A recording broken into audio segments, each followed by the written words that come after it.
Water's fine. And please silence your cell phones. Let's not have any mishaps, please. Thank you. Thanks, Jesse. Take it away. You're not done yet. What did I miss?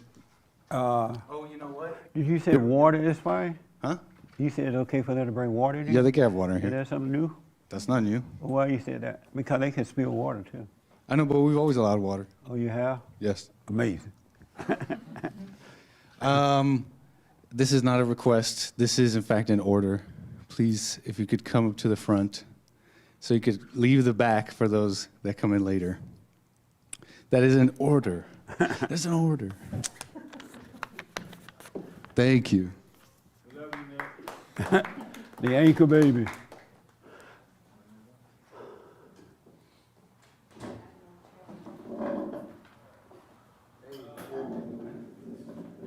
So since you didn't watch the whole thing, how do you know what you're thinking is real? Because I did watch the beginning, I just fell asleep. Oh, so you still didn't watch the whole thing, though? No, I think now that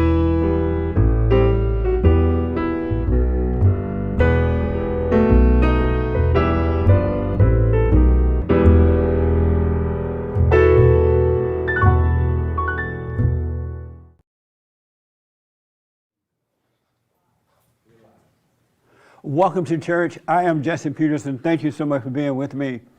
You can get involved by going to our chat line on YouTube, and Hake, whatever your questions or comments are, Hake will give them to me accordingly. All right?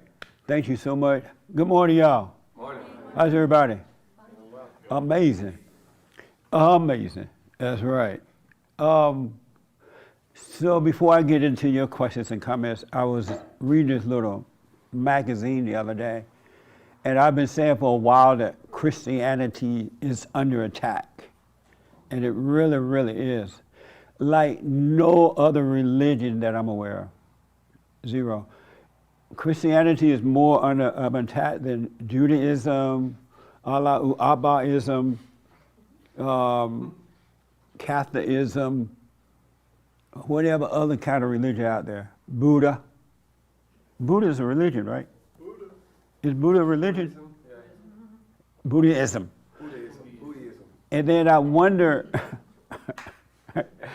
I wonder why that is happening. Because I notice with Judaism and other religion, if that religion is attacked, there's a lot of media cover about it. They pass laws or they try to ban you or something to keep you from attacking any other religion. But with Christianity, nothing is said. The media attack Christians, Christians attack Christians, Allahu Abba, everybody attack Christians. Have y'all noticed that? Yeah. That there's nothing really said about Christianity being attacked. But you say one thing about any other religion, they hold press conferences, they pass laws, they really go after you. And so I've been wondering, how long have Christianity been under attack? And so I was reading this magazine the other day, and it talked about how Jesus Christ, when Jesus was walking the earth, one of the things he did, probably one of his greatest miracle, thank you, is that he healed Lazarus, brought him from the dead. Are you guys familiar with that story? Mm-hmm. Yeah. He brought him from the dead. But what happened, so Martha, his sister, went and got Jesus and said, you know what, he dead. Lazarus dead. And then she like, come, and he dead. So he went there, and Jesus was going to heal this guy, bring him from the dead. And Martha said, well, it's too late now. It's been 4 days since he was dead. And then she's like, he smelled now, his body stink. Isn't that an amazing story? Mm-hmm. And so, and Jesus said to Martha, if you have faith, and I'm paraphrasing, if you have faith, you can do the same thing. You can heal. I mean, you can bring this guy from the dead, but she didn't have the faith. Can you imagine having that kind of faith? And so he yelled out for this guy to come out of the grave, and he did. He rose from the grave. And it was amazing work. The Jewish people who saw it, some of them were healed. They believed in Jesus, they were healed, they believed what they saw. But then others went and told the Pharisees and the so-called leaders of that day what Jesus had done. Oh, I saw this Jesus, he brought this man from the dead. The authority figures and they told them that. And instead of the authority figures appreciating that, they gathered together a meeting, all the rich people, the Pharisees and the leaders of that time. And they got together, they're like, wow, he did that, what are we doing? We haven't done anything, you know? And so instead of learning from Jesus, they plotted to kill Jesus. The authority did, the leaders of that time did. And I realized that's the same thing and this article talk about it too. It's the same thing that's happening right now. So Christianity has been under attack since Jesus was here. It's nothing new. It's just not dealt with today in the way that it was then. And Christianity is the best religion on this side of heaven because it heals the sick. It heals you from your fallen state. It really, really does. And it was asked, why did these people want to kill Jesus? And it said, because the darkness hate the light, and the darkness want to destroy the light. That's exactly what's happening in the world today. The so-called leaders and the media and others, they hate the light. And they want to destroy you before you are able to get away and promote Christianity, promote love. And we're like, that's a fascinating story because it's exactly what's happening today. Except that most people are so weak, they're not really seeking to overcome the fallen state, and they're so weak, they don't understand what's going on. Can you pull John 3:19 and 20 for me? You have your Bible? I have my phone. But you don't have the word. And then,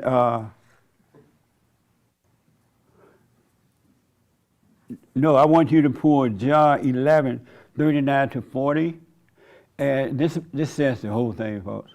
And you pull John 3:19, 20 through 20. And it talks about that.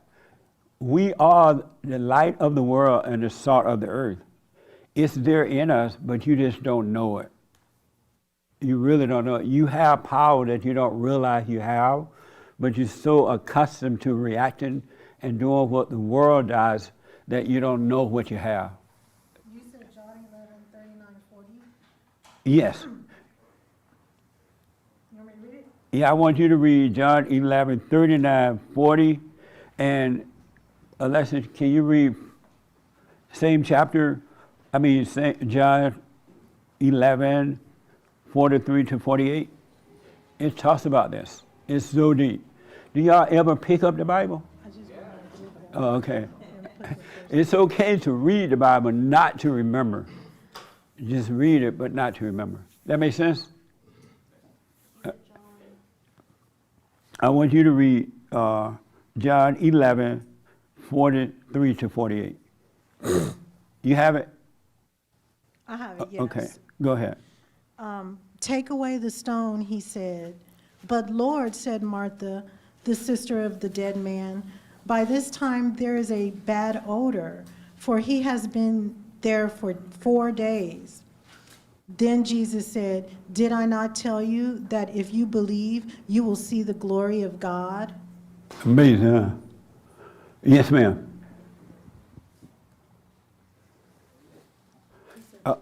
43 to 48.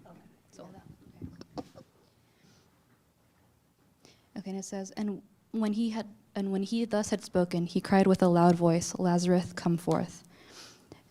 And he that was dead came forth, bound hand and foot with grave clothes. And his face was bound about with a napkin. Jesus saith unto them, loose him and let him go. Then many of the Jews which came to Mary and had the things which Jesus did believed on him. But some of them went their ways and the Pharisees, and to the Pharisees, and told them what things Jesus had done. Then gathered the chief priests and the Pharisees a council and said, "What do we? For this man doth many miracles. If we let him thus alone, all men will believe on him, and the Romans shall come and take away both our place and nation." That's what they're doing today. They're worried about their This is true. power and their wealth. They don't care about you. They don't care about anything. And they are not threatened by any other religion because no other religion talk about the power we really have. No other religion. If Christianity was really what it should be in America today, there would be no slaves, no nothing. They will have no authority because the darkness cannot defeat the light. It's just that you don't know it because I guess your parents didn't tell you. You haven't really heard about it in the churches and things. But in all of the Western countries where Christianity was, powerful, they made great countries as a result of that. They're gone now. I mean, look at England and all those places. It hardly exists at all over there. And the exact same thing is happening here while the Christians are running in fear. Absolute running in fear.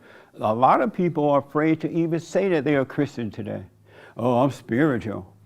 What is spiritual? And you ask, well, what is spiritual? They have no idea what that is because they are afraid to even say that they're a Christian.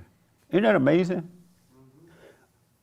America is being defeated, and it doesn't have to happen that way. It just it's insane. Can you read about the light and the darkness in 3:19 through 20? Real quick, I just want to say something about what you just said. Yeah. If you notice, there's a cycle that happens with countries adopting either Christian principles or outright Christians, and then they build, and then they lose sight of those principles or Yeah. add other gods to their society, and then they decline and they get destroyed. Yeah. And then a younger nation who are really on fire about God and truth, they are usually in slavery or poverty, and then they escape that, and then they grow great nations, and the cycle continues. Absolutely. Yeah. Yeah, absolutely, man. So I wanted to read a little bit of the verse before as well because it gives some context. There is no judgment against anyone who believes in him, but anyone who does not believe in him already has been judged for not believing in God's only Son. And the judgment is based on this fact. God's light came into the world, but the people loved the darkness more than the light because their actions were evil. And all who do evil hate the light, and they refuse to go near it for fear their sins will be exposed. But those who do what is right comes into the light so that others can see what they're doing and what God wants. Yeah. The darkness hate the light. And you're going to see once you truly wake up spiritually, not intellectually, but spiritually, watch how your family members going to hate you. They'll let you come around, but they ain't going to play with you. You will feel like an outcast because they'll make you that way without even saying it. They're going to hate the light. And it's not you, so when that does happen to you, just know it's not you they hate. And so don't argue with them, don't fight with them, because they literally cannot see what they're doing. But you could be free already. Really, it doesn't take but a second, but most people don't know it. You can stop being a slave if you want to. And there's nothing new that's happening right now that hasn't been happening since Jesus Christ's days.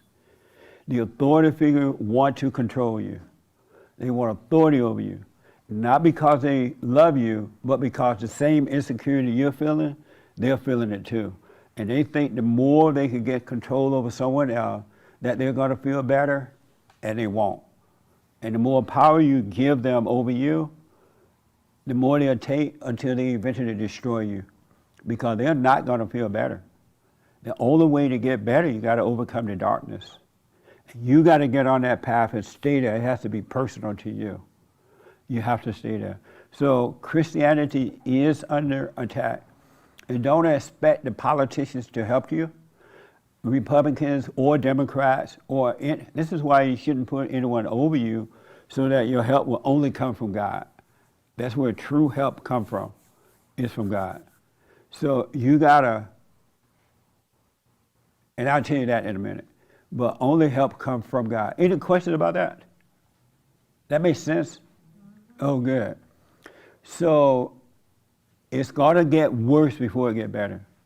They're not going to stop until they destroy every Christian. They're not worried about the little lukewarm Christians. You know, they know that those people are already defeated. They have fear, they have doubt. You can draw them in no matter what happened, they're gone, right? But the real ones who stand and stand, you're going to have to go through a lot.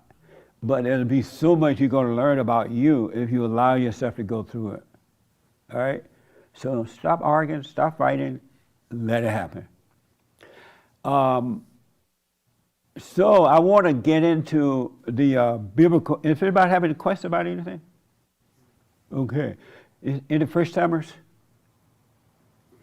Oh, okay, nice. What's your name and how did you hear about us? My name's Alex. Oh, thank you. My name is Alex. I'm from Florida. Oh, hey, so Alex. I'm here for the summer. Nice. And my good friend Donovan here, he's a big fan. He listens online, so he was like, "We have to go. We have to sit." So Have you heard the show at all? I have not. Oh, you have no idea what it's about? No. Well, welcome. Thank you. Good. Hey, Donovan, right? Yeah, I'm Donovan. Hi. And I saw you in the Savage Moments, and there was really funny and stuff. So while I was out here, I had to come see you. Nice. Well, welcome. Have you gone and forgiven? I'm in the process, maybe. And so, have you gone and forgiven?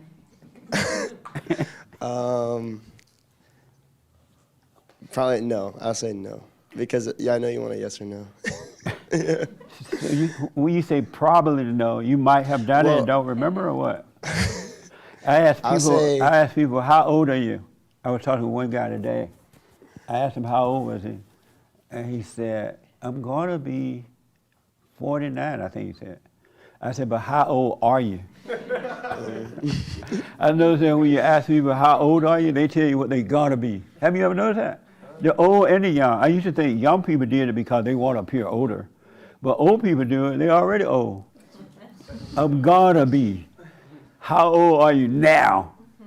You know what I mean? But go ahead. So have you done it or not?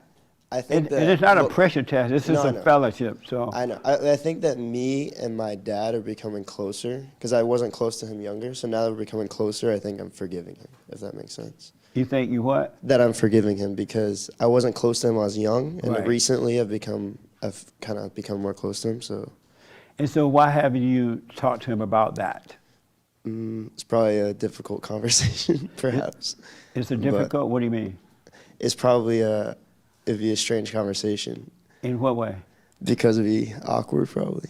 Oh, I see. Yeah. And so how do you know what's gonna happen? I don't for sure, I guess. I'm guessing. So You're guessing? I could be wrong. Yeah. Why are you listening to the devil? I should not. Right. Yeah. And why are you doing it? Because you know that's not you telling you, oh, Right. it's going to be a hard moment. Don't do it. You guys are getting close now. You know something is talking you out of that, right? Right, I guess so, yeah. I never thought of it like that, but perhaps, yeah. Oh, okay. Yeah, that's what's happening.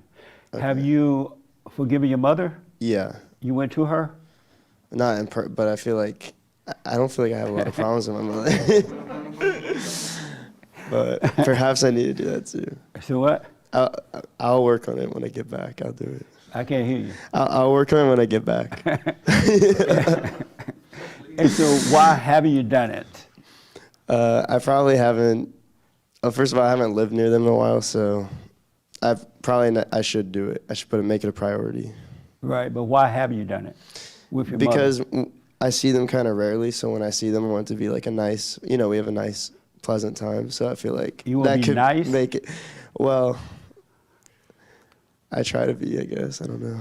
So what? I try to be nice to my parents. Yeah, I do. I think I do. Which one? You would rather be nice or be right? I guess be right. So why don't you overcome? Because niceness is a weakness. Is it If you ever get married, your wife going to beat you up with your niceness. really? Okay. Oh, yeah. I'm ready. All right. I'll stop. So what? I said I'll stop. Then I guess I'll be ready. Yeah. And so Why haven't you told your mother? You want to be nice? I guess. Amazing. And you've heard me talk about forgiveness, right? A little bit. A little bit. Maybe I haven't heard enough. How will you ever have the power and authority of God working through you if you don't forgive? And you can't. You can't, right? Right. And so if you want it, why don't you put that first and forgive? I should. Yeah. Definitely. I'm not making it a priority. And it will be the hardest thing you ever have to do. Once you do that, it starts to become easier I see. because you overcome the anger. And once you overcome the anger, love will conquer all. It really will. Okay. Yeah. Go face your mother, man. What the? All right. And don't let the devil talk you out of it. Okay. That's not, is that you telling you all this stuff? I feel like I think it is, but maybe it's not. And why do you think it is? I mean, usually when you get your own thoughts, you think it's your thoughts, but maybe. I know you say it differently. Right. Would Yeah. you ever tell yourself to be weak? No. Would you ever tell yourself to be nice? Maybe, but maybe I shouldn't. Yeah. All right. I recommend you do it. Do what you Okay. want, of course, but I recommend it. Thank you. I appreciate it. All right.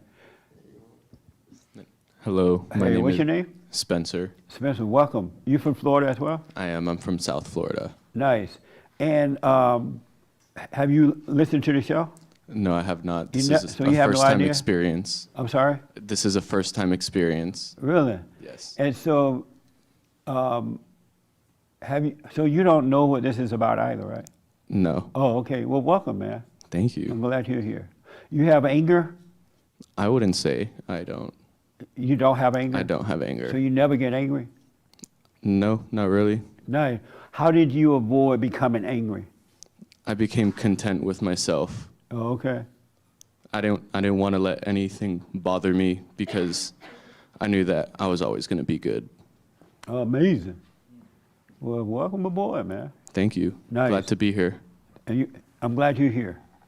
So I want to get into the biblical question for this week. All right? Except for with the ladies for right now. Did you talk to your husband about our meeting Thursday night? Not really. You didn't tell him about the biblical question? Oh, okay. All right. We talked about the biblical question on Thursday night. Normally I don't do that in the women's forum or the men's forum, but it was needed. And so we talked about it. The biblical question for this week, do you know what it is? I remember, but I don't remember it right now. No, I don't. You don't. How about behind you? Do you know what the biblical question is? I can't hear you. I haven't heard it. On the mic, I can't hear you. Oh, You no, haven't heard the biblical question? I have not, no. Oh, okay. Do you know what the biblical question is for the week? I don't know if I'm up to date. I'm sorry? I don't know. Take the mic. I don't know if I'm up to date. Oh, okay. That's amazing. I had it in the beginning of the week. Do you know what the biblical question is? And what is it? Are you a slave to your thoughts? Nice. Are you a slave to your thoughts? Isn't that amazing? Are you a slave to your thoughts? No, I'm not. And why do you say no, you're not? I'm not a slave to my thoughts because I don't feed them anymore. How would a person know if they were a slave to their thoughts? You act on your thoughts and hold a specific outcome to whatever it is you're thinking about. Give me an example. Example. Let's see. And so this is, you don't get an A or F here. This is just fellowship, right? So don't try to pass a test. Okay. You want to know that you know that you know. Can you give me an example of being a slave to your thoughts?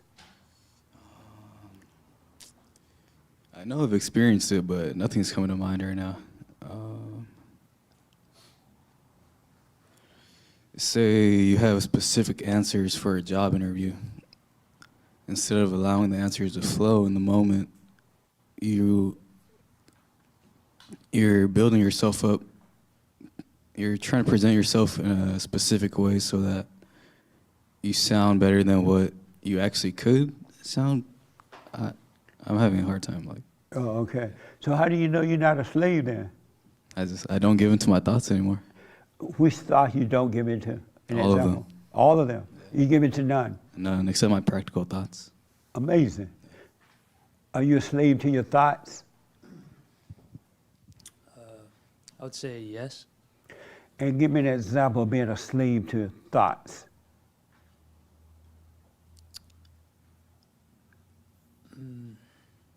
Thoughts. I didn't smoke on this one yet, but You didn't smoke on it yet? not yet. But You guys and ladies, you got to start paying attention to yourself. You're not going to grow until you can see what's going on with you. And you don't have to do it. You know, you can suffer and die, but if you want to overcome, you got to pay attention to what's happening in here. so I think it was like 5 months ago, I told someone I'd kind of just converted, became Christian, born again. Speak up a little bit into the mic. I think it was like 5 months ago when I converted, and okay, it was about 5 months ago, and I told a friend, and then she was like, "Oh, I'm Christian too." She's like, "Isn't it exhausting?" And I was like, honestly, yeah, because I was just like, once it started, it was just this constant like reading and researching, and I was just like kind of swept away by it, and like I had no control, and it was like almost like labor. So when you first became a Christian, you did a lot of research and reading and stuff? Yeah. Yeah, that would be exhausting. Yeah. So I don't know, I'm just like that, like once I get onto something, it's almost like it's work. Yeah. Are you still doing that? Yeah, that's how I've always been. I'm trying to kind of pull back, but that's kind of how I've always been. So it has always been that way. So it's hard to stop being so into research and reading. Yeah. What do you think will happen if you stopped? I would miss out on like knowledge. You would miss out on knowledge. Yeah. So is that helping you?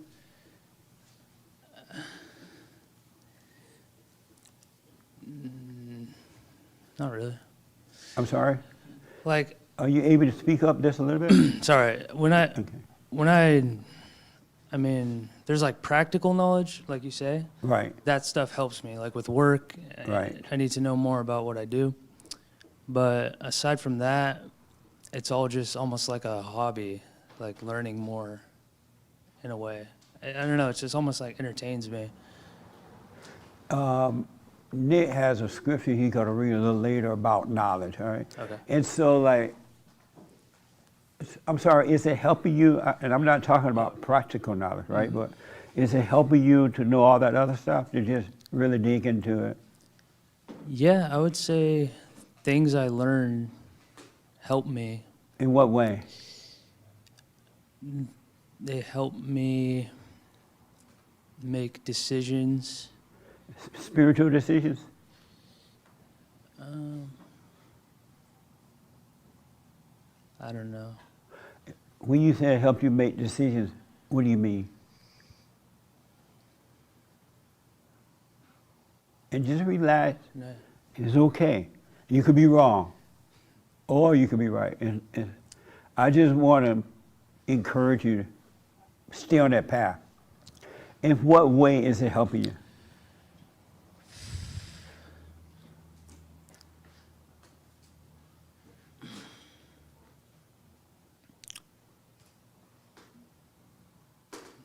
I really don't know.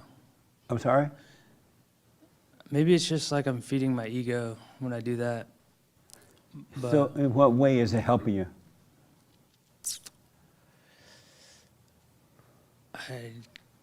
I kind of just like, I feel like I have to know, you know?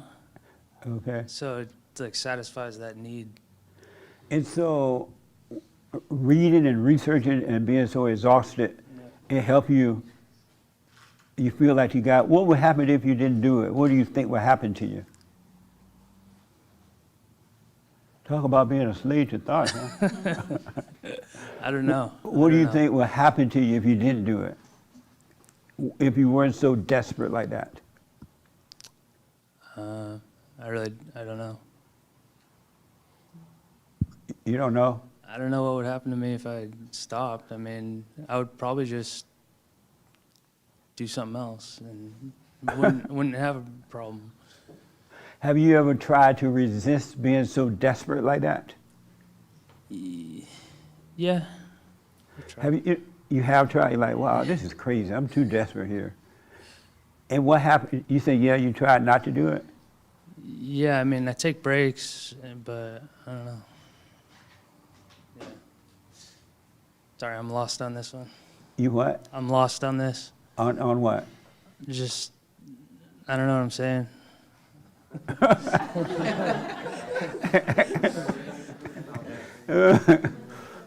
What does we're laughing with you, not at you. No, yeah, it's fine. With some of us. And so you don't know what you're saying. That's right. Amazing. And what does it feel like not to know what you're saying? Feels good. It feel what? Feels good. To not know what you're saying? Yeah, because I don't have to worry about it. That's right. So now go back and tell your other Christian friends she needs to sit down too. Yeah, true. It's interesting though. I do understand what you're saying now, because I've noticed that intellectual people, it is real hard for them to give up that intellectual nature. Yeah. And then when they're in school, whatever, they're really into it. And then they come out of school, they're crazy. Yep. They're like a nutcase. And so when they get into the Bible, they get into the Bible in the same way they get into secular knowledge. It just goes from one thing to another. It's like an addiction. It's true. But I'm not a Bible thumper. Right. I'm just trying to learn the big picture. So even though you're really into it, you're not a Bible thumper? Well, because I don't, Bible thumpers will kind of like zoom in on one verse and then just say a million things about it.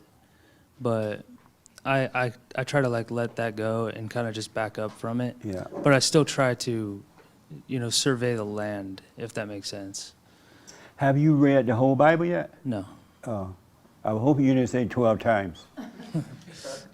Wait, what? I was hoping you didn't Oh. say you read it 12 times No. already. I read it in parts, and I've yet to sit beginning to end. Right on. We had this commercial on the show that said, this guy said he read the Bible all the way through and he became an atheist. That's what would happen. Okay. How about you? Are you a slave to your thoughts? I'm going to say yes, because if I didn't notice one, it's almost like not noticing all of them, sort of. Give me an example of you being a slave to your thoughts. Some thoughts you can see coming down the road, and then other thoughts sort of surprise you that they got in your house without you noticing. But you come out of it, but because of that, they get in the house sometimes. Yeah. I would say I'm still a slave because they picked the lock, so yeah. That's a good analogy. Very interesting. How about here? I'm talking to the guys first because we talked about it with the ladies, and I'll get to you in a minute. Are you a slave to your thoughts? No, I'm not a slave to my thoughts. And why do you say no, you're not? Because I used to think that they were me, and I no longer think like that at all. Give me an example of being a slave to thoughts. I can give a practical example that everybody can relate to. Getting into an argument with someone, or a disagreement, or a boss at work says something that you don't like, and then you go home, you having a conversation in your car while you're riding. Well, if he says this to me, I'm going to say this, or he better not say nothing to me like that. Who you think he is? And then you have a conversation, and then you get in the shower and you have that same conversation and you play it back. So when you get to Isn't work, it like crazy? You're fighting with somebody and they're not even around. so when you get to work, you're ready is for so it, true. right? Yeah. You're ready. Yeah. And then it don't even play out like that. So Right. you saving this that you want to throw out, but you can't even use it. Yeah. That's a just good example. slavery to thoughts. Yeah. And it doesn't. That situation didn't even exist anymore. That happened back then. It's gone. That's And- amazing. And so I'm no longer. I don't deal like that anymore in my mind. Yeah. I let things come and go, and I'm not a slave to it. So Nice. yeah. Did you have your hand? Uh-huh. No, I just wanted to say the guy who said when he became a Christian, it was But so. make sure you don't bring up what we talked about, slave to thoughts. Right? Oh no, Okay. it was a little different. Just how Okay. he said he's just doing so much research and it's hard. I feel the opposite. Like I'm only a Christian because it's like the laziest way to like go. Like you don't have to do anything. God does everything. Cause I'm like. I have been told I'm an intellectual, but those people can't just see. Because I just tell God, let me see. And I say, God, I know you know everything, so you better tell me because I'm on your side and I need to know everything. And if he doesn't tell me everything, then I know he's a op. You know he's what? He's like he's on the enemy side. What? Opposition, there you go. Opposition. Oh, That's what I okay. meant to say. Oh, So maybe. I was just saying, he's not telling, if you have to do research, that means you're not on God's side, and you gotta change your aura, you know? So maybe forgive, in Jesse's words. Okay.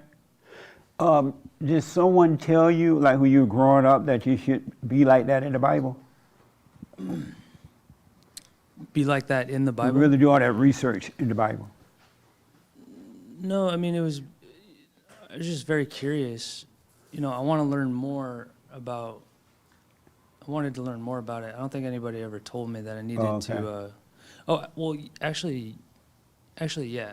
No, sorry. Let me take that back. Because there's people I talk to, it's like, oh, I'm a Christian. And they're like, oh, but, you know, do you read your Bible? Do you go to church every Sunday? They have all these rules that you have to follow. Yeah. So growing up, actually, I just remembered that was taught to That's me. where it came from. Really, it started there. It's funny, a person can think that they're a Christian because they read the Bible. How dumb is that? You gotta be dumb to believe that. Oh, you're a Christian? Yes.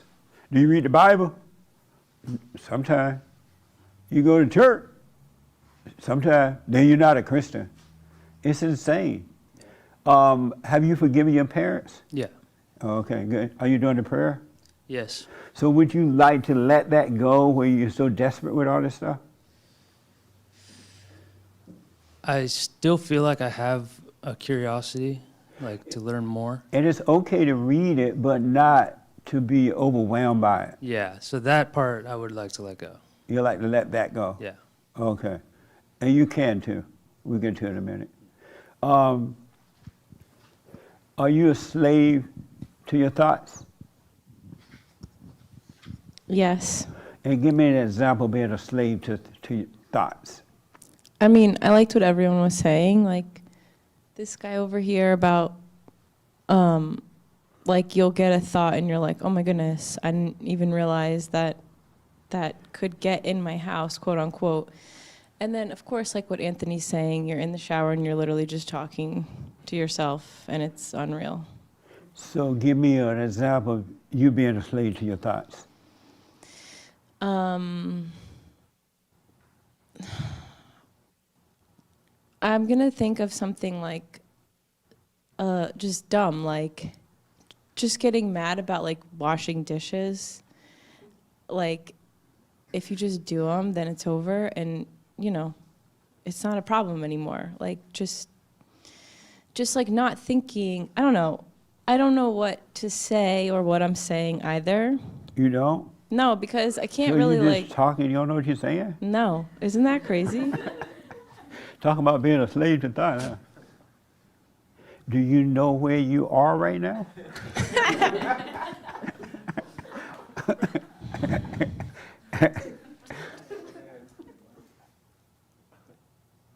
That's it. I don't have anything to say. Oh, okay.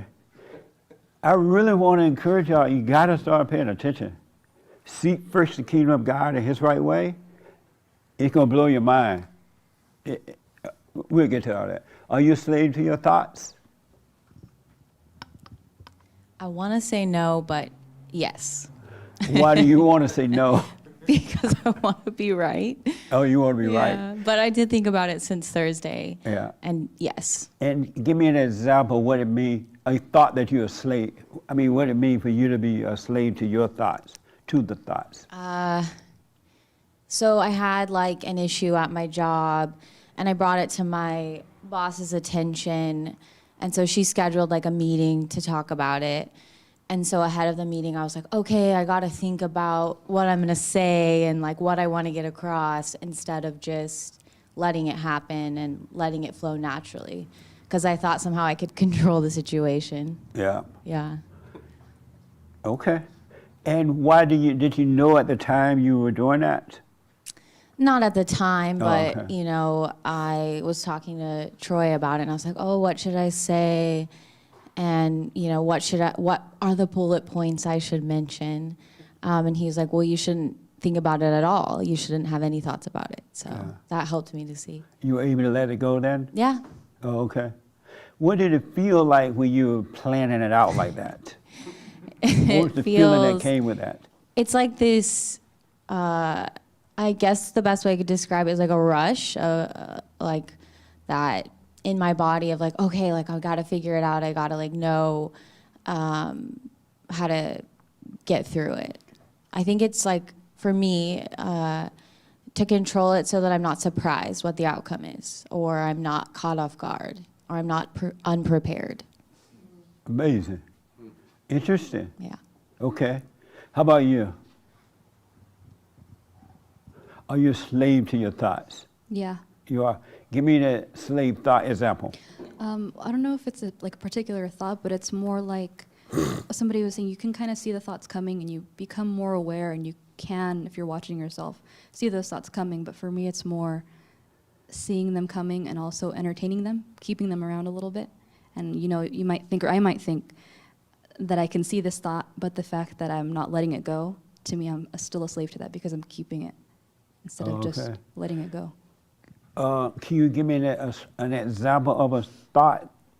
The good thoughts, like if I'm in my imagination, like. The good thoughts. Mm-hmm. You kind of hold on to those. I hold on to those sometimes, yeah. Amazing. And what does that feel like to feel good, or when you have good thoughts? It's not even. I can't even say that I really feel good. It's just entertaining it. It's, I guess, not being present, right? It's not paying attention to what else is going around and instead giving light to this little idea that's, oh, it's nice. And you hang on to it for a little longer than you should instead of just seeing it and brushing it off. Interesting. And how about you? And see, we talked about this with the ladies already. Yes. Are you a slave to your thoughts? No. And why do you say, or what does it feel like not to be a slave to thought? What's that like? Free. It feels freedom. It feels freedom. Freedom from being a slave. Can you give me that? Can you give me an example of a slave thought that you at one time had? Oh, I think Anthony. I think he said it perfect. Just going constantly in your mind, in your imagination, going over things, going over scenarios, what you're going to do, what you're going to say, how you're going to be, making decisions, all that. When you look at yourself, when you do the silent prayer and really watch and really be aware, and the light starts to come in, all those things start to go away. And you don't have to worry about anything. You just live in the moment. And that's freedom. It feels free. So can you give me another example other than his example? The people like to take the easy road out. I like what they said. It was good, though. It was perfect. Right, but don't be stealing somebody else's stuff. There's more than one thought, you know? Making decisions, setting up in your mind about any particular thing and going over it and like, this is how I'm going to do, what I'm going to do it, trying to be in control of a situation and just not letting go of being in the imagination. Okay. All right. How about you? Are you a slave to your thought? Your first time here. This is exciting. You like what you hear so far? Yes. Good. This is new. Are you a slave to thoughts? I'm going to say yes, for sure. Nice. Give me an example you've been a thought that you're a slave to.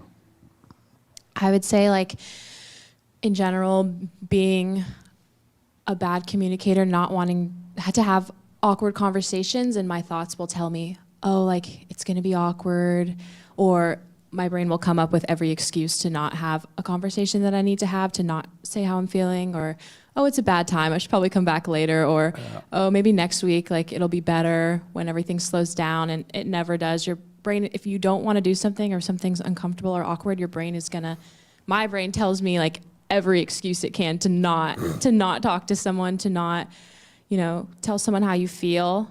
That's a And perfect I think example. I kind of have to kind of step back and think, okay, well, if you don't do this, nothing's going to change. Nothing's going to get better. You kind Right. of have to, it's not supposed to be fun. You just have to do it. And I think that's something I've been trying to work. I'm not perfect at it, but I'm definitely trying to Do get you better. want to become perfect at it? I don't know if I can ever achieve perfection. Why not? But I feel like it's always going to be, it's not necessarily that I want the thoughts to go away. I want to learn how to overcome them. I don't think Right. that they're ever going to completely go away, but I want to learn to kind of tell my own self, like that, don't listen to that. Like, you have to do this, or it's okay. Amazing. So when you're listening to thoughts, who are you listening to? Are you listening to yourself or someone else?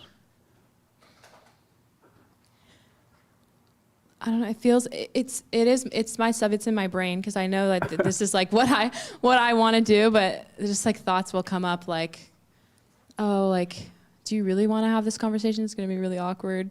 Do you really want to put yourself here? So it's you telling you, do you really want to have this conversation? Or telling me maybe it'd be better to do it at another time, but So we have keeps two happening. yous.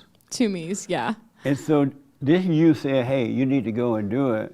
This you say, no, don't do it. But this you say, yeah. So isn't that weird that all these people live inside of your head? Yeah, it's a little crazy. Why do you think there are two you in one body? I think that is a really good question. I think the dichotomy comes from, like, there's my higher self that knows what the best thing to do is, and then there's the other side that would rather take the easy way out, and they're always in conflict. And so do you sometimes wonder, who am I talking to?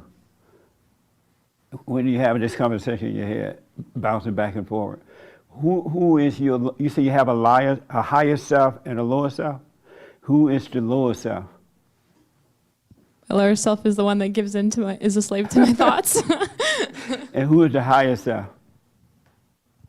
The person that wants to overcome those thoughts. So how did you become two people? I don't know, do you have an answer? And then you got the real you, so there's three of you, right? It's a lot of people. Isn't that weird that all these people made a home of you? Yeah. And you think that they're you?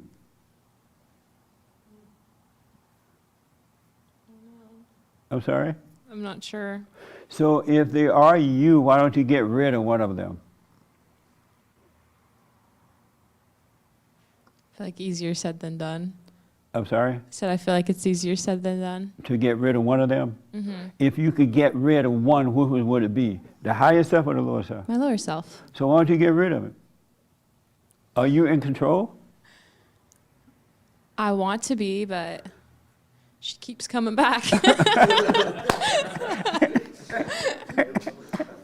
I understand that. So you can get rid of the lower one. Or you can get rid of the higher one and keep the lower one. It's up to you. And I'm going to tell you how in a minute. But it's interesting thinking about that right now, right? And you never wonder, who am I talking to? Who's talking to me? You have? Yeah. Speaking to the mic? Yes. Yes, sir. But you didn't come up with an answer? No. And when you ask your father, Dad, who am I talking to in my head? And what does he say? I haven't asked him yet. You never asked him that? How about your mother? My mom, no. I kind of, who am I talking to in my head sounds weird out loud. I don't want to, I don't know.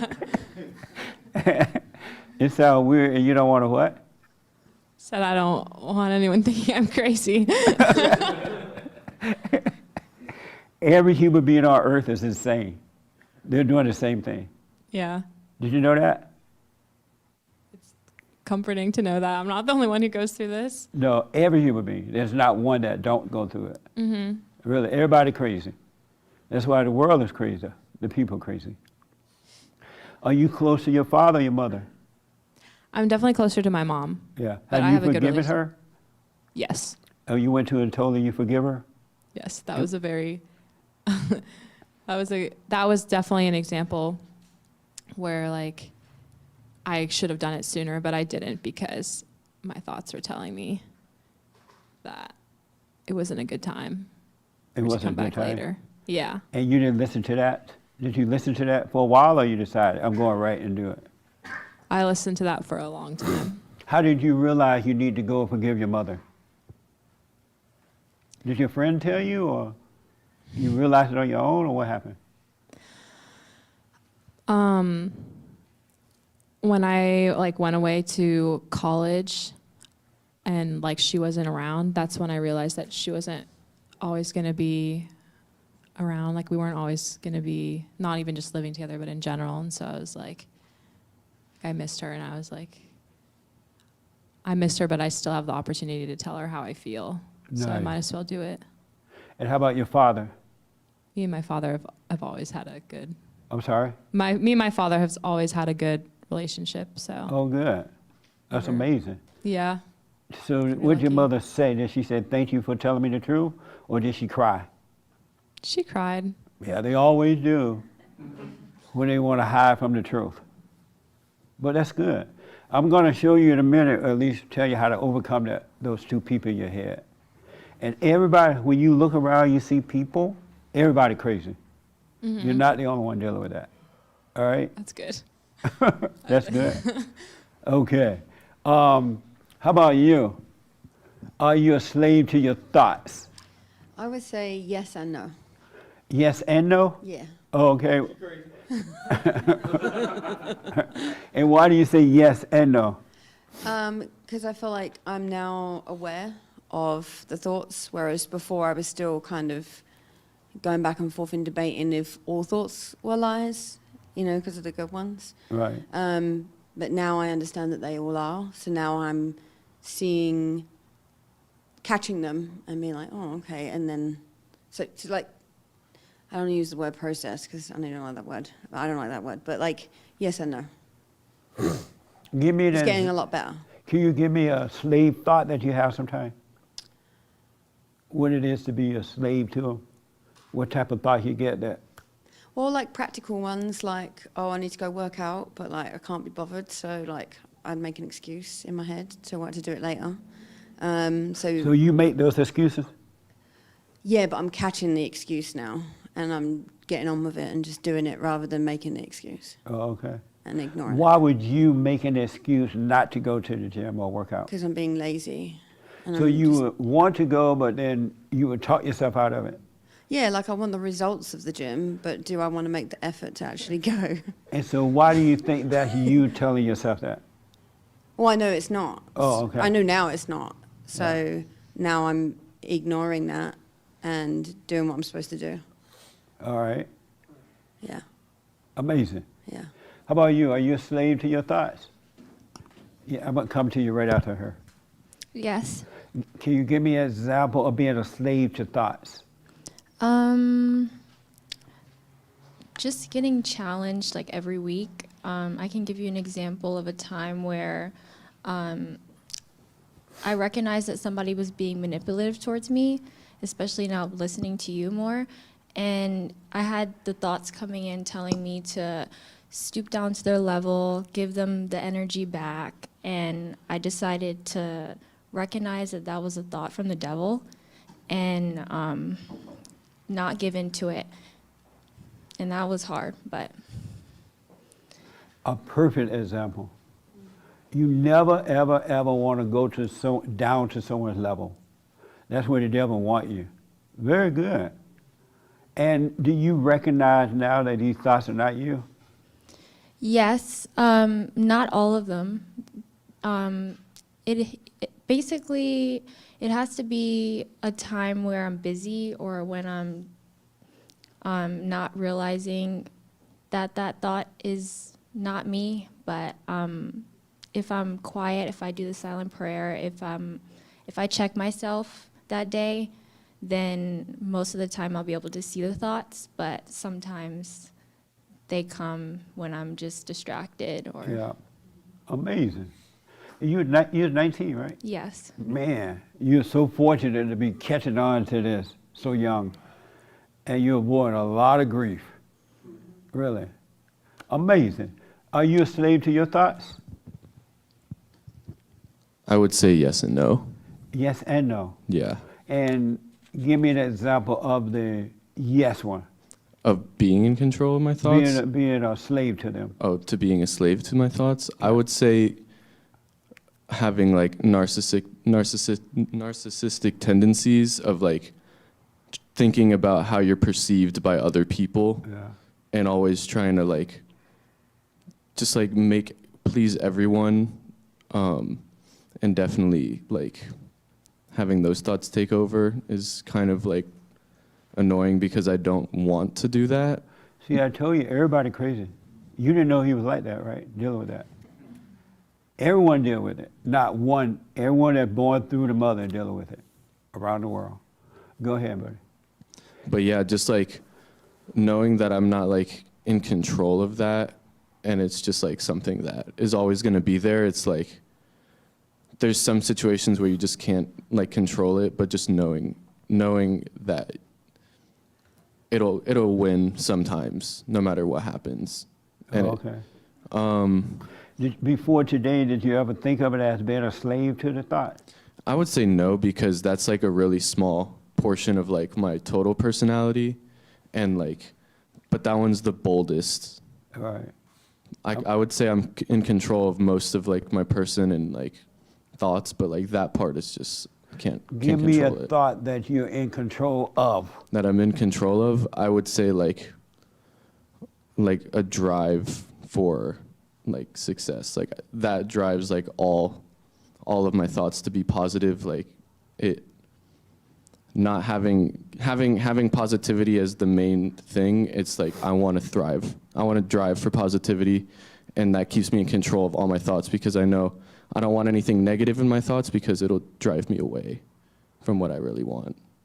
And so you have a drive to be successful and positive. Yes. And where do you get those thoughts from? Where do I get those thoughts from? Yeah. I feel like it's just like it's just like a fire like inside me. Like I just want to be like, I want to be good at what I do, and I really love it. And if it's something that interests me, like I want to go and be the best at it. And why? Why? I would say what it really comes down to is just like to feel fulfilled, like to be good at a lot of things, and to be like have an in-depth knowledge of a lot of things is just like really, really something that I'm passionate about. Really? And so to have this drive to be successful, be the best at it. The best, better than who? I mean, I wouldn't say like all the rest. Yeah, better than all the rest, but like it's just I would say it's just like a competition of like myself. Like I know I can get better, but I could always know that there's like somebody, not that I'm like competing with other people, because I would love to see everybody else like be successful at what they do, but like it's like I don't know. I don't really know how to like explain it. Like I want to prove to myself that I can do something. But you say you want to be the best at it. Mm-hmm. How would you know you're the best at it if you're not comparing it with someone else?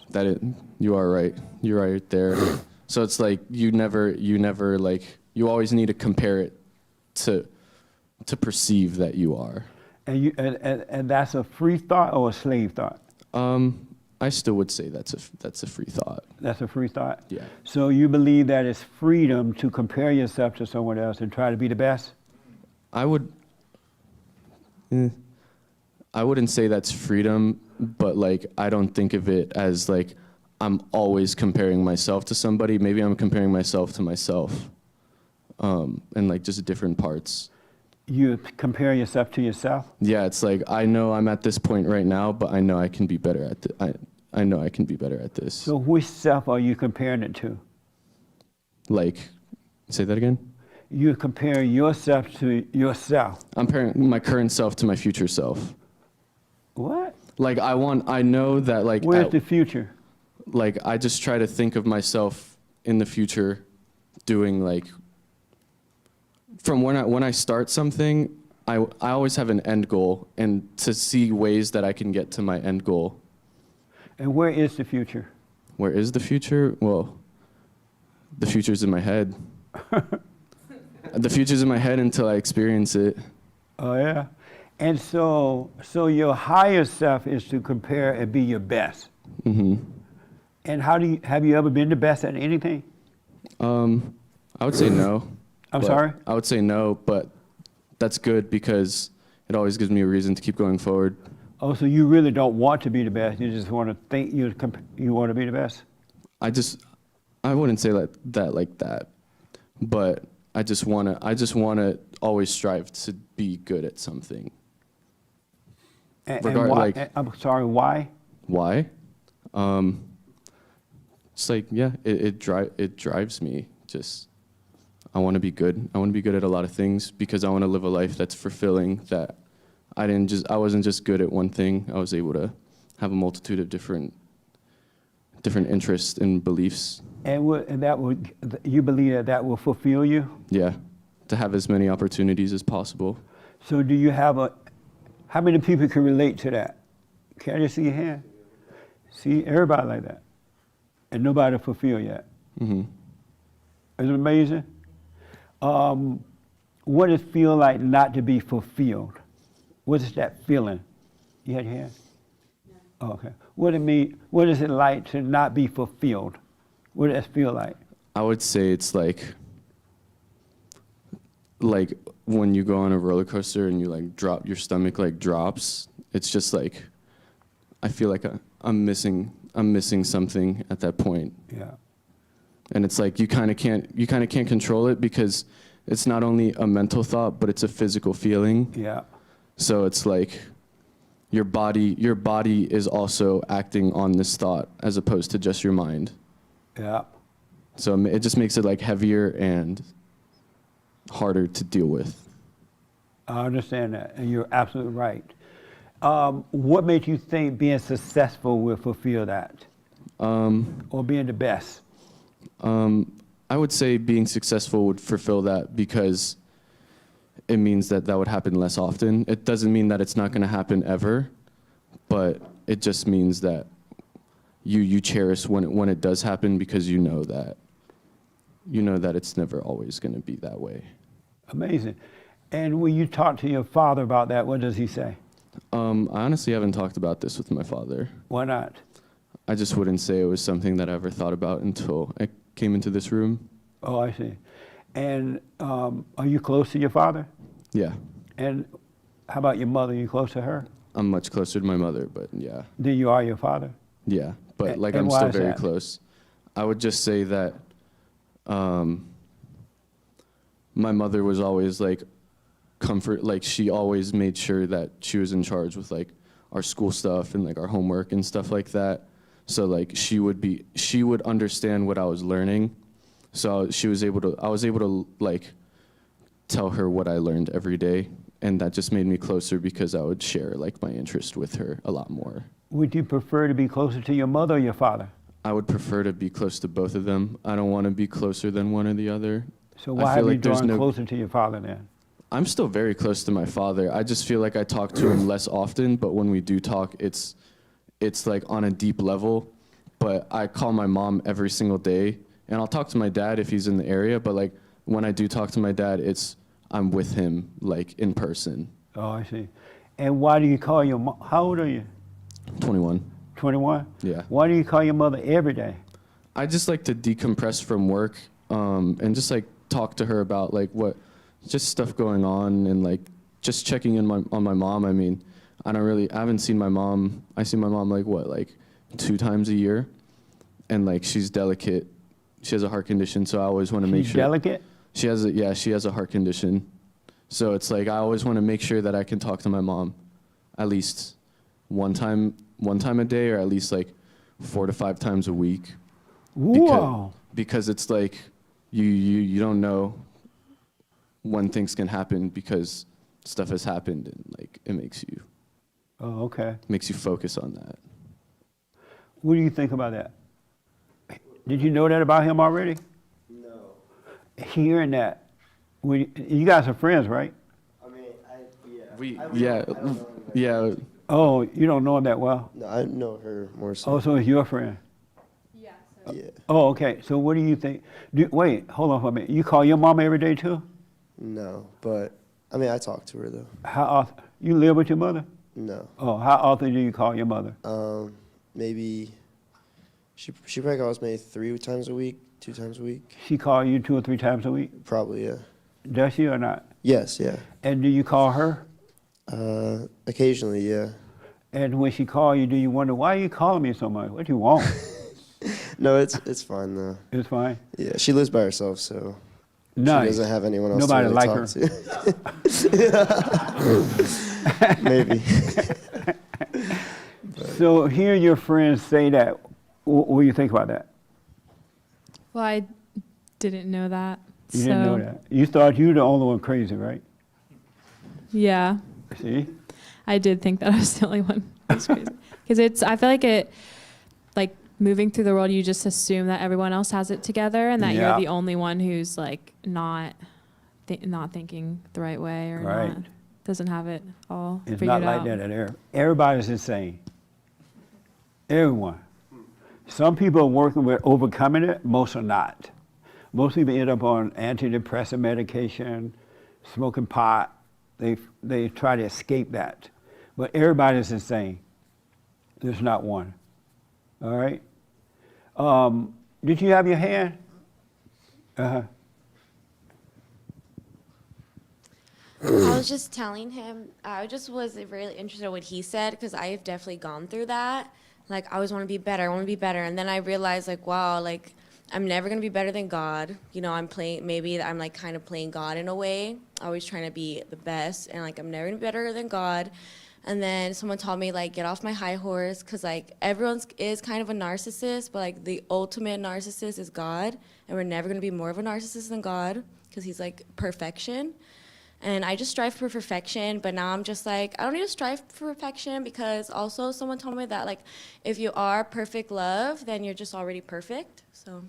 Amazing. So that's what I would just say, be a little cautious. Like, you can always try to be bettering yourself, but you don't have to be, like, striving for perfection or, like, because and then when I would do that, I would kind of fall into the trap of playing God. Right on. I have one more question for him, Raymond, then I come to you. And then I got to kind of, the time is going by like 90 going off. Let me ask you, have you forgiven your mother yet for the little things she irritate you about? No, because I don't think that there's any reason for me to forgive her because she hasn't done anything. She did nothing wrong while you were growing up? She did nothing wrong. Like, I mean, like, everybody raises kids differently. And, like, I don't know how other people were raised on the day-to-day, but, like, I'm sure you're always going to have your ups and downs with anybody. And, like, I wouldn't take the way that she raised me any other way. So I'm just thankful for it. There's nothing for me to forgive about it. So she was perfect? I wouldn't say she was perfect, but she just did the best thing that she always, our best interest was in her best interest. Can you give me an example of one thing she would do when you were growing up that would irritate you sometimes and you wish you would stop? I would say, like, let me have a little bit more, like, freedom. Like, we were kind of a little bit sheltered just because, like, it was, like, as a mother, like, you just want to protect your kids from, like, everything. Like, the world is crazy.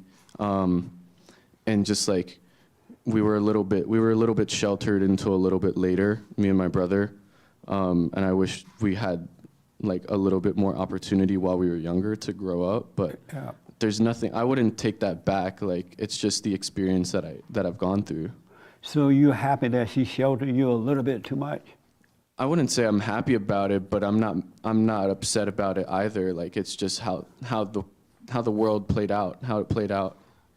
But if you're not upset about it, why do you get irritated with it when you think about it? I don't get irritated about it. Beforehand, when she was doing it. I mean, I was just like a kid, like, you just don't really have as much control of your emotions when you're a kid and just growing up. Like, obviously, it's just like when you're around like the same people, like emotions are a little bit different all the time. Emotions are what? Emotions are just like a little bit more sporadic. When you're around certain people? When you're around certain people, yeah. But like I said, I was just like a kid. I didn't have control of my thoughts like that. So I feel like looking back on it, I would have handled it differently. But like I said, I never like to change anything about the past because that's what's molded me now. That's what? That's what's molded me now. The past is molding you now? Yeah. The past is always a learning experience, no matter how it happens. And where's the past? Like literally the past is every second that's not the current second. So where's the past? Where is the past?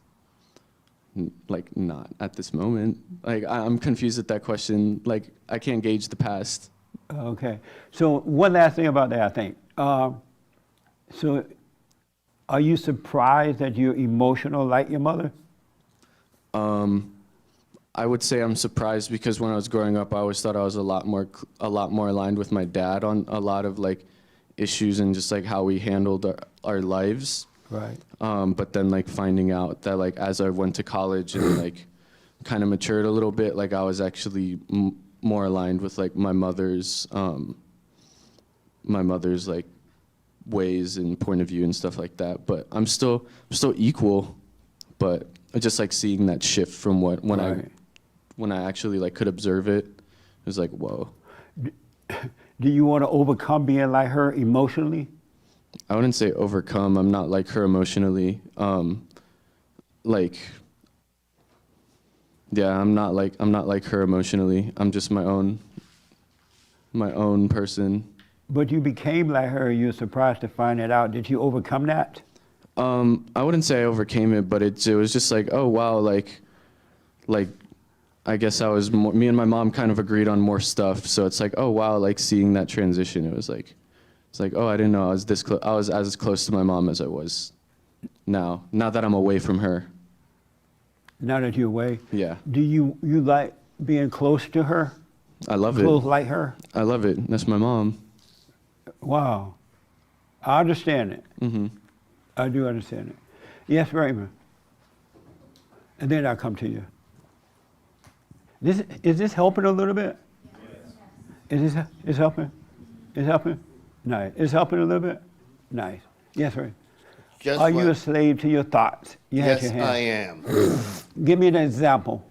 When there are times that whenever I begin to pray, silently pray, I feel that a part of me, a very dark part of me, wants to scream out, refuse to accept the stillness and wants to scream out. In those times when I either yell or scream out because that part is not used to that stillness. Amazing. Okay. Yes.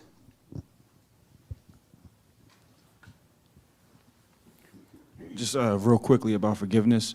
I think he was mentioning that he believes that everything that he experienced and went through is what made him today. So he doesn't see a need to forgive. But this is kind of like the revelation I got about that. When we are traumatized when we're younger by our parents, even if we don't remember, there's still a 6 or 7-year-old or 8-year-old child inside of you that's screaming out, that did get angry about what was done to them. And what happens is it gets suppressed and we forget about that. And that same 6, 7-year-old child is inside of us today, screaming out. And that's when we have to forgive, and then that child is free, even if we don't remember it. And the hardest person in the world to forgive is mama. It's like trying to forgive Hitler. And mama is the one you gotta forgive. You gotta forgive, and we'll get to it in a minute, but you gotta forgive your mother because you should not be emotional. You should not be like her at all. She has recreated you in her image. And in that image, you think that is you, and it's not. And that's why you can't find peace, because you're not yourself. You are your mother. You have her mindset, her emotions. I wouldn't say that. I'm honestly, I'm not. Oh, I'm sorry. Hold on a minute. I wouldn't say that. I'm not like upset that I'm like being like my mother. It's just like, it's cool to realize like you're the creation of two different people, and the way that you thought you were a mixture of those two people when you were younger versus when you mature, it's like, oh, like you start to see similarities and differences like that. Right. And I wouldn't say it's like anything that like makes me upset. It's just like kind of like a revelation. Just like, this is who I am. This is like how. This is just me So you being two believe people. that's the way you are now is who you are? Yeah. Oh, okay. I understand it, man. That's amazing. Yes, sir. And we'll come back to that. Yes. Jesse, I am a slave to my thoughts. Oh, you finally realized it? Yeah, I did. What? Give me an example. What? Overthinking, Yeah. thinking too much about the right or wrong answer. That's what was going on earlier. I was like, I had a pre-made answer on the way over here, and it didn't flow how I expected it to. Yeah. I'm a slave to my thoughts. That's a good example of a slave. A perfect example. Nice. Yes. Are you a slave? You raise your hand about the thoughts then? Yeah. Are you a slave to your thoughts? No, And why do you say no? because I'm a slave to the now. To the who? Now. And what does that mean to be a slave to the now? Well, I realized that like when it says you can't serve two masters at the same time, the same way we're a slave to Satan when we believe the thoughts or we believe in the future and the past, like this young gentleman, when we stay in the present and stay in the now, we are a slave to God. So, and kind of what you were saying about what Nick might be reading later about the knowledge is at war with the wisdom. And the more we hold on to the knowledge, we can't let the fruits of the spirit of the wisdom work through us, which keeps us in that present, in his presence in that moment. So were you ever a slave to thoughts? Yes. Give me an example of being what type of thought you were having that made you a slave. Like he would say like, oh, I got this fire in me to want to, change the world, or, see injustice and want to like burn down, tear down the building like Mandela or something like that. Like think that you have this greater cause that you're supposed to do. But with that, it's funny because people want to feel good. He mentioned feel good. People want to feel good, but we don't want to be good. The feeling is about like feeding the ego of making you think, oh, in the future, I'm gonna be this. And it makes you feel good for a moment. Yeah. And it keeps you from being good in the present. Nice. Yeah. Amazing. Did you have your hand? I did. Okay, go ahead. Are you a slave to your thought? No. Thoughts? You're not? No. And why do you say no? Because I very much live in the present moment, sometimes to my detriment, but like I am on a string, living my life in the moment. I didn't know how to define it before. This message and getting closer to God has helped see it, right? I can see what it is. But no, I'm not a slave to my thoughts anymore because I'm very much in the moment. What do you mean sometimes to your detrimental? Oh, well, sometimes it's just like, I think, like a practical example would be like my work. I schedule things out and I'll wake up one day and I'll just be like, oh, what a nice Wednesday morning. Like, I feel like I got just like this beautiful day. I could do whatever I want. There's nothing to do. And then I'll look at my calendar and be like, oh, in an hour, I got to meet a client like right now. Because I totally wasn't even, until that hour came up, I wasn't ready. I wasn't preparing for the future. I wasn't worrying about the past. And my example of a slave thought, I would think, would be like thinking you can, one, control the future, which we heard over on that side, is like, and two, that you can change the past. You can't do either. They're gone. And so you believe that being a non-slave to thought can be to your detrimentary? No, I just know that the You thing just that said you did. No, I said that You said sometime to my detriment. I pick my words very carefully. You didn't say that? No, what I said Was was. I the only one who heard that? Well, what I Did said you say was. sometime to my detrimentary? No, I never said the word detrimentary in my What'd life. you say? What? Huh? Jesse, Wait a minute. what I said Hold on. was. No, don't move. Did anybody else hear him use that word, or was it just me? He used that word. Well, he just said he never used that word in his life. I said the word detriment, not detrimentary. Well, whatever. You know what I'm saying. What I said was, I live in the moment, which is why I'm not a slave to my thoughts. And the reason that And I'm you not. said sometime to my detriment. No, I said I'm so in the moment that sometimes in a practical way it can be, yeah, it can work to my detriment, but not really, because I'm happier living the way that I am. And all real question, I don't understand how you can be present to your detriment. Well, we're understanding the difference between practical thoughts and non-practical thoughts, correct? So are you talking about practical thoughts? I was talking about in the practical world, right? There are times when living in the moment can disrupt my practical scenarios like my business. But it's still overall a positive because living in the moment is much more spiritually rewarding than not. So sure, maybe my spiritual practice of not living in the past or the present and staying in this singular moment, maybe that could be disruptive to my practical business, right? For instance, how I run my business, but it's still not a negative. It's not something I'm going to change because I am living in the moment. Would never be detrimental to your business or anything. Well, it hasn't been. My business grows great, but I'm saying it can be perceived that way. Oh, okay. You know, some people might be like, oh, you know, it's hard to get a hold of you or it's hard to make a plan. And I'm just like, well, I'm not really making plans. I'm right here. You need me right now. I'm available. I'm in this moment, but I'm happy with how I run my business. I'm happy with how I started it, with the results. I'm happy with the way I live my life in the moment, on a string, in any circumstance. But for some others who might look upon it, they might have some feelings about it that don't align with mine, and that's okay. They might see it as a detriment, is what I maybe meant to say.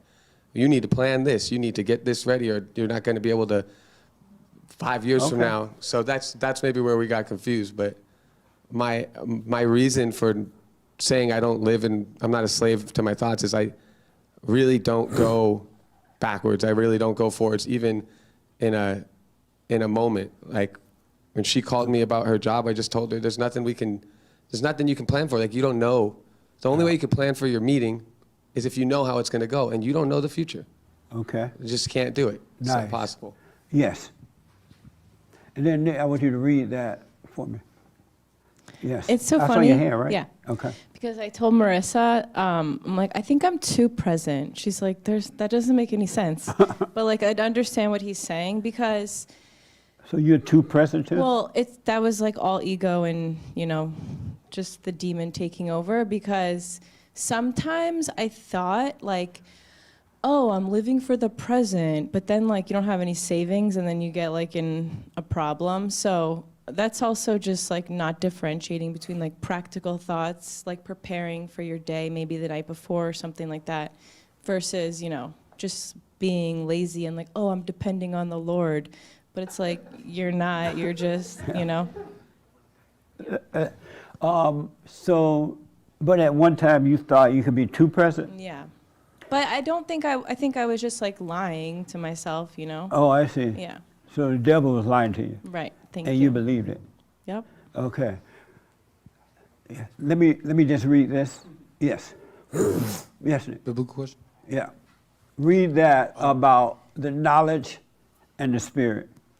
So this has a lot to do with our biblical question, right, Nick? Yeah. Okay. So I think it's Paul, and he's writing, this is out of Corinthians, and he's talking to the church of Corinth, I believe. And back then you had to something they did is have letters of recommendation. The preachers would have letters of recommendation or whatever. Right. Anyway, so here's Paul in 2 Corinthians 3 saying, are we beginning to commend ourselves again? Or do we need, like some people, letters of recommendation to you or from you? You yourselves are our letter written on our hearts, known and read by everyone. You show that you are a letter from Christ, the result of our ministry, written not with ink, but with the Spirit of the living God, not on tablets of stone, but on tablets of human hearts. And so that's like the letter to Corinth. And he ends off here with, but our competence comes from God. He has made us competent as ministers of a new covenant, not of the letter, but of the Spirit, for the letter kills, but the Spirit gives life. Absolutely. You understand that?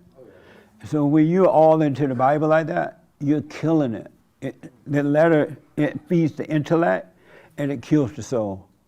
In the New Testament, we're to be born of the Spirit, but you got to let the intellect go. All that you've learned, all that you know, all you've heard about God and life, you have to let it go so you could be born of the Spirit. Then you will see everything would naturally work out, and you would never compare yourself to anyone. There's no one to compare to. You would never want to be like anyone. You would never anything but just live. Let me ask this. How many of you worry sometimes? And how many of you get fear sometimes? How many of you think about what others think about you sometimes? How about you get lonely? Once in a while you feel lonely. Okay. How about once in a while you have doubt? Okay. Once in a while you feel happy.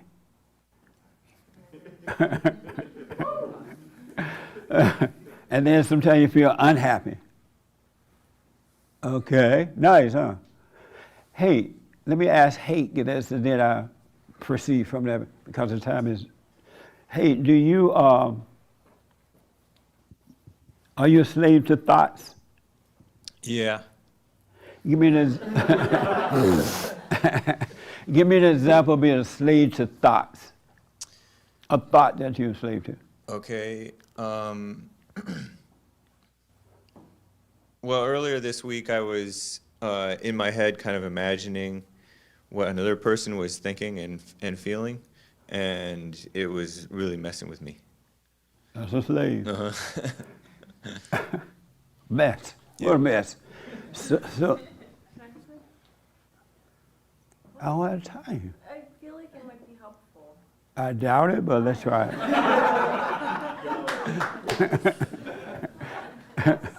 Let's try it. With the intellect, honestly, it's so scary because once you realize like you only know the Bible and you get rid of that, you're like, oh my gosh, I am not a Christian. So like that's why I think it's so hard to like stop being intellectual, because what else do you have?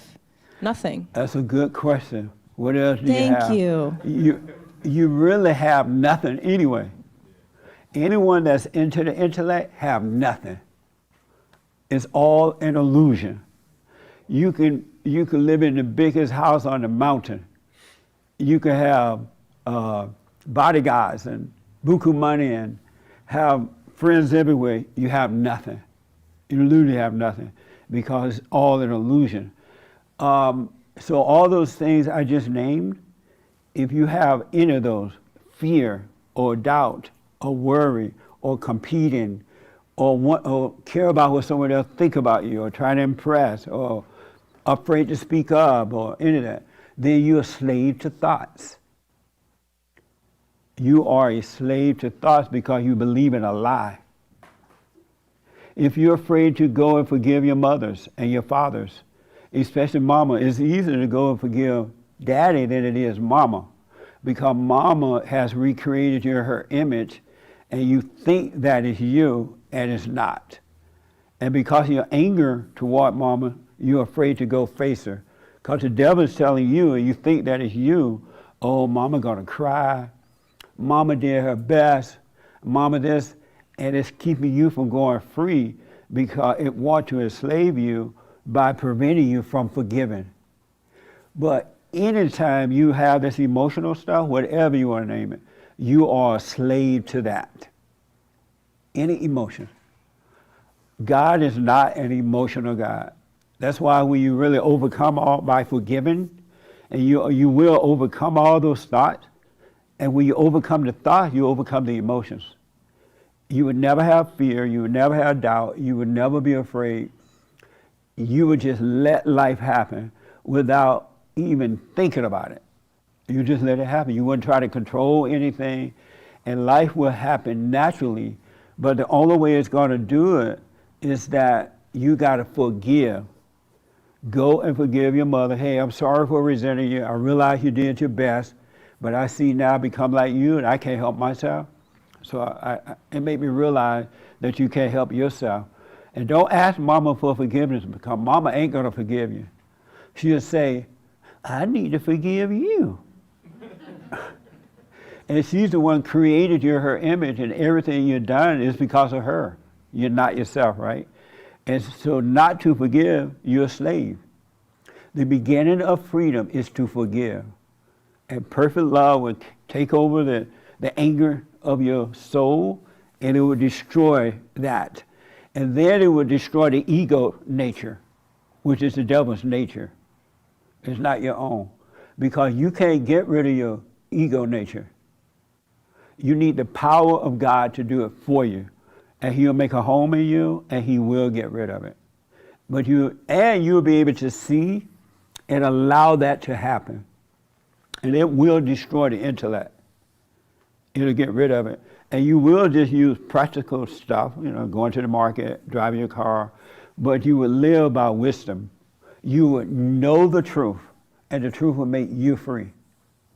But you gotta resist learning this stuff. Even what we talk about here, you gotta see yourself well enough to know you're just repeating what you hear. Because I notice that most people, when they speak, they go unconscious. Have you noticed that? Not even conscious of what they're saying. And you will get to a point where in your walk, meaning moving around, and when you're speaking, you are aware of what you're saying rather than going unconscious and just saying stuff. And everybody around you see that as stupid and dumb, but you think you're smart. That's how the intellect would do you. And so all those things I just named, if you give in to any of those, you're a slave to thought. Because you can't have those feelings. It's like what you were saying, you can't have those feelings unless you have the thoughts.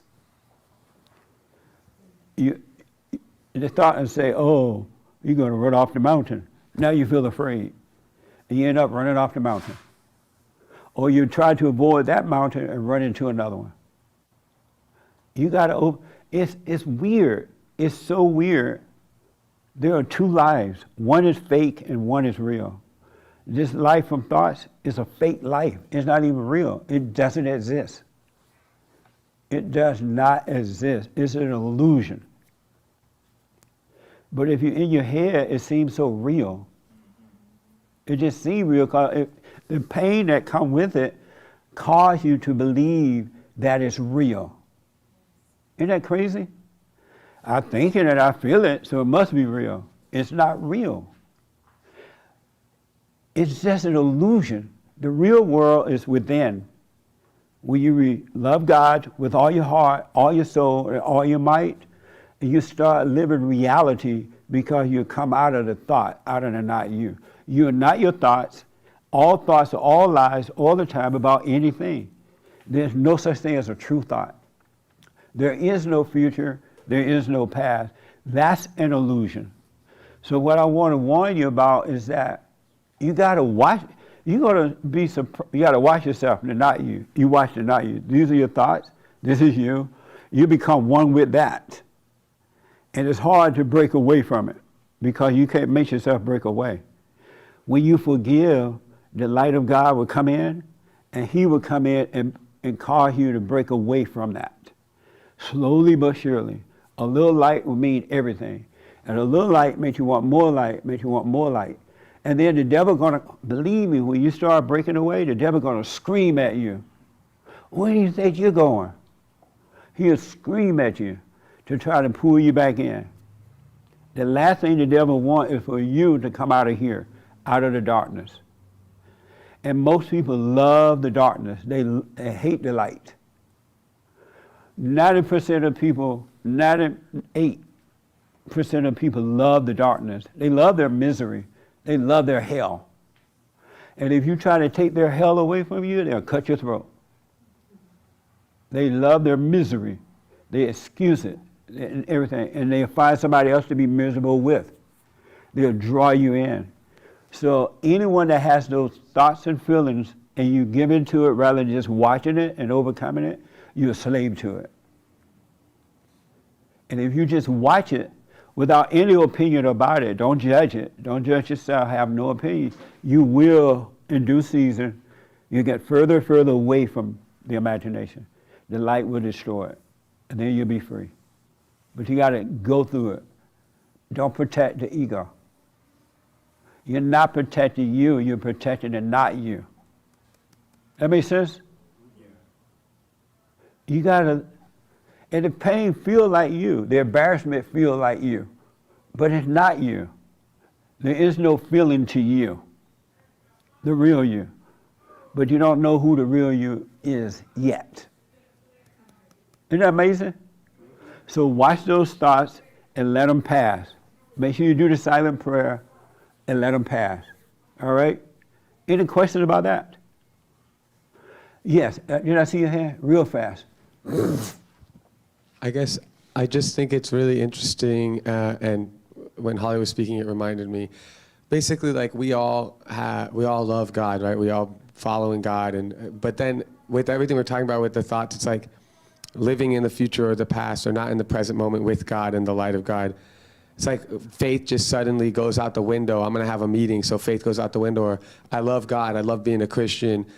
So like the way I'm gonna like love God is by like reading the Bible nonstop and doing research to make sure that like I'm loving the right God. Because if I'm not, well, that could be bad. And it's that satanic trick of like you don't love God enough. You're not. You sin too much. You're not like God. You're not good enough. So just give up. Stop trying to be like so good. You can't do it. And it just, I guess it made me think it's like, it's right. It's that moment, right, where like faith goes out the window, where you start listening to the thoughts, and it's like, if you slow down and you do the prayer, you can just let go, right? Know that if you fall, like that was meant to happen. If you fall and he catches you, great. Like stay on the path and have faith in the hard moments. Like actually have faith. So just say the word faith. Like truly have it. When you're struggling and you feel like your back's up against the wall, I told Sarah that. I was like, where's your faith when these moments come up about your meetings? Where's the true faith you always speak about in God? Like, fall back and let it happen. Thank you. Listen, I want you to lay down your weapons. Lay your weapon down and let the war happen. Of ourselves, we can do nothing, and of ourselves, we know nothing. So you got to lay down your weapon. Stop fighting for the ego. You're helping the devil to destroy you. Don't compete. Just let life happen. Whatever's to happen, whether you call it good or bad, let it happen. Don't try to control it. And then keep your eye on yourself, and you'll see. You will see. God will show you. The light will shine. But you got to stop trying to control anything. Ain't nobody in this world in control of anything. Not one. I'm telling you, nobody's. The person with the PhD, the person with the preacher degree, bishop, pastor, whatever they call it, saint, whatever, right? Nobody, not one, is in control of anything. It's the ego got them thinking that they're in control, and they're not. Not one. Your daddy, your mama, your friends, your enemies are not in control. And as soon as you accept that, you can see that and let go, that's when you will start to live. You got to stop fighting. And when you know you want to work out, right? The first thing the devil tell you, oh, not today. You know, how about later this afternoon? Or you want to wash the dishes. Oh, leave them in the sink until later. No, don't give in to that. Go wash them anyway. Just get up and go wash the dishes. Live in the present. Live in the present. You know you need to work out, go work out. And if you notice everything you want to do, the devil tries to talk you out of it. And that's not you talking to you, but it's the devil talking to you. God does not do that. God keeps us in the moment, and we do what we need to do in the moment without effort. without effort. All right? So do the silent prayer, stay with it, and watch those thoughts. Be still and watch. And stop identifying with them. But you must go and forgive. Forgive your mothers for recreating you in her image, and forgive your father for not protecting you.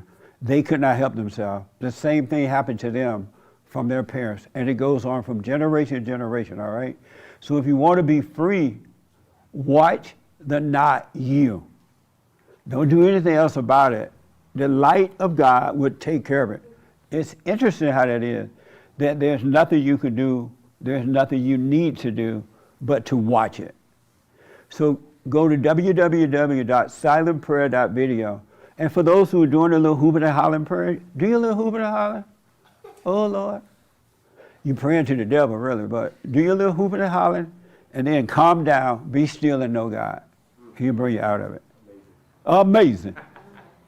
Thank you all. And thank you all for tuning in. I absolutely appreciate it. I hope that this was a little help in this today. Don't compare yourself to anyone.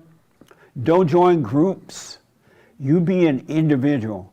And that doesn't mean you won't hang out and have fun and do what you do, but don't get a sense of identity from it at all. All right? And don't be a part of the gossiping and carrying on stuff. That's so evil. Because once you're a part of it, you become that. All right? God said to forgive. He didn't say to gossip and judge. And everybody going through this. It's a mess out there right now. So forgive, starting with mama and daddy. Don't ask for forgiveness. Hey, I'm sorry for resenting you. I realize now you can help yourself, and all is well. Thank you all for tuning in. I hope this helped a little bit. Any announcement, Nick? No announcement. No announcement. Amazing. Take care. I appreciate it. Thank you all. I hope this helped. Amazing.